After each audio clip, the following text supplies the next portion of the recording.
upang sa habang panahoy mabasa ng mga tao.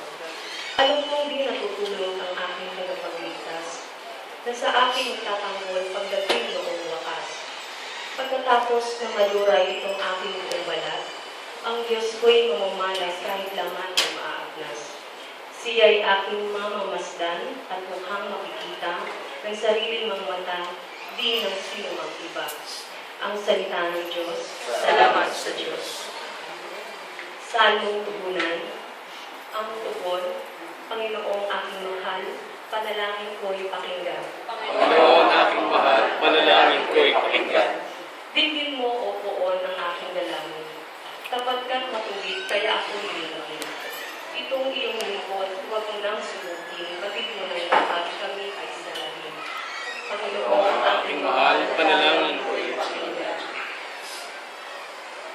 Araw na lumipas, aking nagunita at naaalala ang iyong ginawa.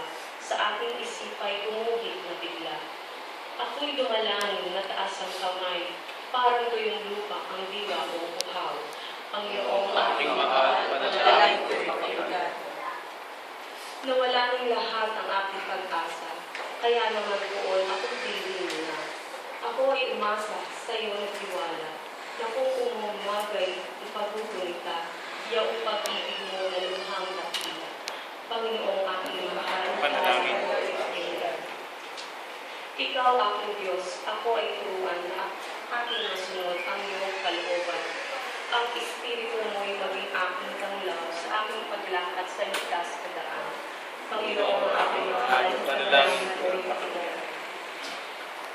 Ikalawang pagbasa, sino ang makapaghiwalay sa atin sa pagmamahal ni Kristo?